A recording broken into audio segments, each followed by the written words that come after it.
Viajemos ahora en nuestra línea del tiempo. ¿Qué sucedió un día como hoy en la historia, un 17 de enero? Bienvenidos al calendario de la historia. Iniciamos nuestra carrera en la historia, este recorrido en el tiempo.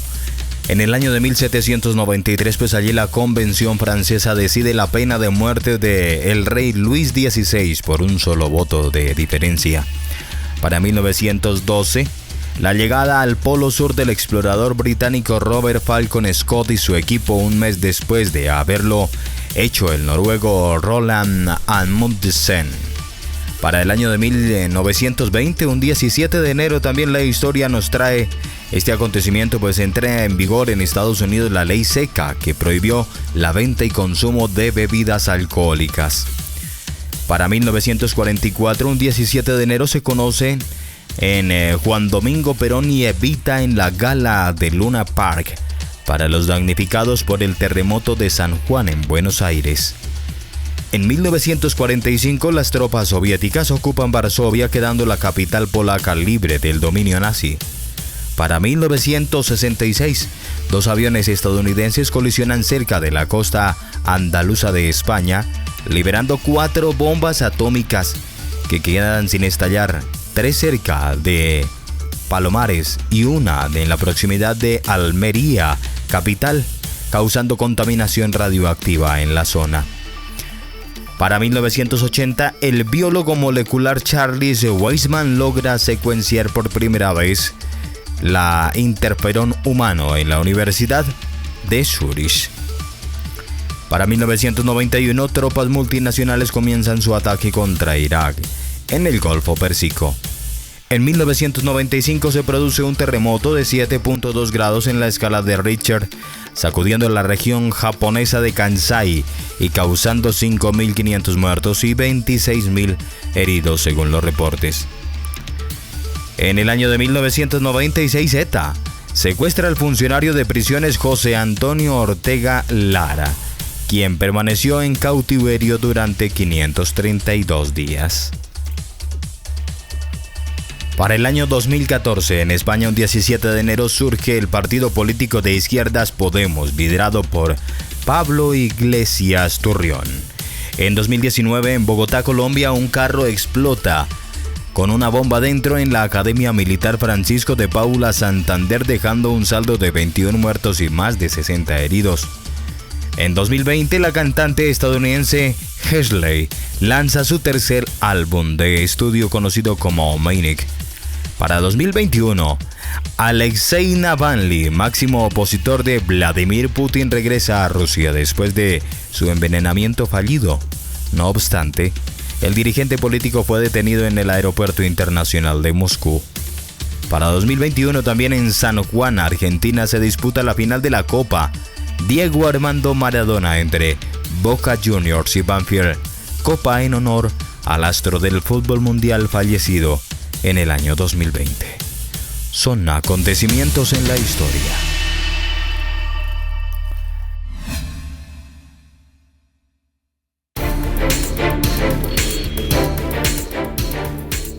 Abramos pues las páginas de la historia, ese baúl que contiene esos libros de antaño.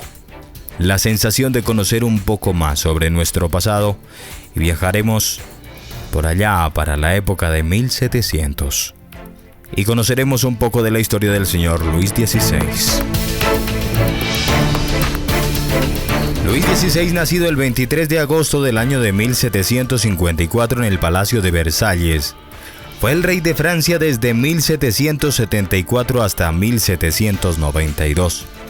Un periodo marcado por profundas convulsiones sociales y políticas que culminaron en la Revolución Francesa. Hijo de Luis, delfín de Francia, y de María Josefa de Sajonia, Luis XVI accedió al trono tras la muerte de su abuelo, Luis XV. Desde joven, Luis mostró más interés por la caza, la cerrajería y otras actividades manuales que por los asuntos de Estado. Contrajo matrimonio a los 15 años con María Antonieta de las Austria, uniendo así la Casa de Borbón y Habsburgo. en un intento de consolidar alianzas políticas. Sin embargo, la pareja no logró ganarse el favor del pueblo, que veía en ellos un símbolo de despilfarro y de la desconexión de la monarquía con las necesidades de la población. Durante su reinado, Francia enfrentó una severa crisis financiera debido a años de guerras costosas, incluida su participación en la Guerra de Independencia de Estados Unidos y el mantenimiento de su estilo de vida opulento en la corte de Versalles. Luis intentó implementar reformas físicas, así como fiscales y económicas, pero estas fueron bloqueadas por los privilegios y por los estados que manejaban la nobleza y el clero, que se negaban a renunciar a sus exenciones tributarias. La situación económica y social se deterioró aún más, llevando al estallido de la Revolución Francesa en el año de 1789. Ese año, Luis convocó a los Estados Generales por primera vez en más de 175 años, con la intención de abordar la crisis financiera. Sin embargo, esta reunión dio lugar a la formación de la Asamblea Nacional, que exigió una nueva constitución y el fin de la monarquía absoluta. Luis XVI aceptó inicialmente algunas reformas, pero su vacilación y la percepción de que conspiraba con potencias extranjeras para recuperar su poder absoluto generaron una creciente desconfianza entre los revolucionarios. En junio de 1791, intentó huir de Francia, junto con su familia, en un evento conocido como la Fuga de Varennes, pero fue capturado y llevado de regreso a París, lo que debilitó aún más su posición. En el año de 1792, con Francia en guerra contra las monarquías europeas y el descontento popular en aumento, la monarquía fue abolida y Luis XVI fue arrestado. Se le acusó de traición por conspirar con potencias extranjeras y por intentar sofocar la revolución. Su juicio comenzó en diciembre de ese año, y a pesar de los esfuerzos de su defensa, fue declarado culpable el 15 de enero de 1793. 2 días después se decidió por una estrecha mayoría que la pena sería la pena de muerte. El 21 de enero del año de 1793, Luis XVI fue llevado a la Plaza de la Revolución, actual Plaza de la Concordia, en París, para ser ejecutado. Vestido con una sencilla camisa blanca y una chaqueta gris, subió al cadalso con dignidad. En sus últimas palabras declaró su inocencia y rezó por el pueblo de Francia, pero sus palabras fueron silenciadas por los tambores de los soldados. Fue decapitado por la guillotina a las 10:22 de la mañana, marcando un momento decisivo en la historia de Francia. La ejecución de Luis XVI tuvo un impacto profundo tanto en Francia como en el extranjero. Para muchos revolucionarios simbolizó el fin del antiguo régimen y el inicio de una nueva era de igualdad y libertad. Sin embargo, también marcó el inicio de un periodo de inestabilidad conocido como el Reinado del Terror. La figura de Luis XVI ha sido objeto de numerosos debates históricos, siendo visto por algunos como un rey incompetente y por otros como una víctima de las circunstancias que lo superaron. Esta es una página de la historia que hoy traemos a la memoria, traemos aquí al presente.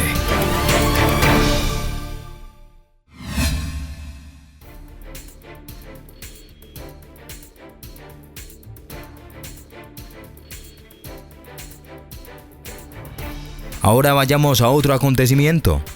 Conozcamos qué sucedió también cuando 2 aviones estadounidenses colisionaron cerca de las costas andaluzas en España y se liberaron 4 bombas atómicas.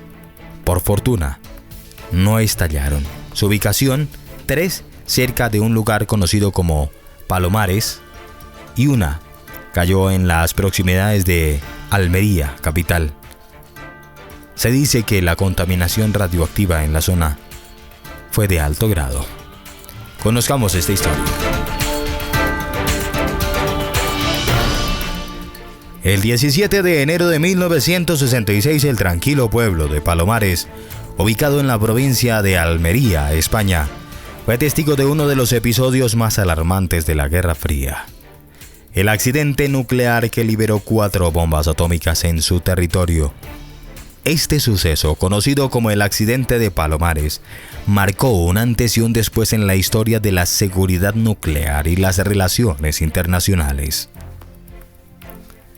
En aquel fatídico día, 2 aviones estadounidenses, un bombardero estratégico B-52 y un avión cisterna KC-135, colisionaron a una altitud de 9.500 metros mientras realizaban una maniobra de reabastecimiento en vuelo. El B-52 formaba parte de la misión Countdown, un programa que mantenía aviones con armas nucleares en patrullas constantes como medida de disuasión contra la Unión Soviética. La colisión resultó en la destrucción inmediata del KC-135, mientras que el B-52 se desintegró en el aire, dejando caer sus 4 bombas termonucleares B-28 cerca de Palomares. El impacto de las bombas no provocó una detonación nuclear, pero 2 de ellas sufrieron explosiones parciales de su carga convencional al chocar contra el suelo. Estas explosiones dispersaron plutonio radioactivo en un área de aproximadamente 2 kilómetros cuadrados, contaminando los campos y poniendo en alerta a la población local. Las otras 2 bombas, aunque intactas, también representaron un riesgo significativo. Una fue encontrada relativamente rápido, mientras que la cuarta cayó al mar Mediterráneo, lo que desencadenó una intensa búsqueda que duró 80 días y fue liderada por los Estados Unidos bajo la llamada Operación Broken Arrow. En las horas posteriores al accidente, Palomares se convirtió en un epicentro de una operación internacional sin precedentes. Las autoridades estadounidenses y españolas establecieron una colaboración para contener los daños. Científicos y militares trabajaron contrarreloj para retirar toneladas de tierra contaminada que fueron transportadas a los Estados Unidos para su tratamiento. Sin embargo, el miedo y la desconfianza se apoderaron de la población local, que desconocía el alcance real del peligro al que estaban expuestos. En un intento por minimizar la alarma pública, el gobierno español organizó una peculiar campaña mediática. Manuel Fraga, ministro de Información y Turismo, protagonizó un baño en las playas de Palomares junto al embajador estadounidense para demostrar que no había riesgo alguno. Esta imagen, ampliamente difundida en la prensa, se convirtió en un símbolo de intento de control de daños en un momento de gran tensión. El hallazgo de la bomba perdida en el Mediterráneo fue un momento clave del operativo. Localizada finalmente el 7 de abril de 1966 a 869 metros de profundidad. Su recuperación requirió el uso de tecnología de punta, incluyendo el sumergible Alvin. La noticia del éxito alivió en parte los temores, pero no eliminó las dudas sobre las consecuencias a largo plazo del accidente. El impacto del accidente en Palomares trasciende lo ambiental. En el plano político, puso en evidencia los riesgos de las operaciones militares durante la Guerra Fría y provocó tensiones entre España y los Estados Unidos. Además, planteó preguntas sobre la falta de transparencia en torno a la presencia de armas nucleares en Europa. Hoy en día, Palomares sigue siendo un recordatorio de los peligros inherentes al manejo de las armas nucleares. A pesar de las operaciones de limpieza, estudios realizados a lo largo de las décadas han detectado restos de contaminación en la zona. Este incidente, aunque menos conocido que otros episodios de la Guerra Fría, subraya la necesidad de medidas estrictas para garantizar la seguridad nuclear y la protección de las poblaciones civiles. Acontecimientos que quizás quedan allá en el palomar del olvido, pero que es necesario, se requiere traerlos al presente para no condenarnos en un futuro.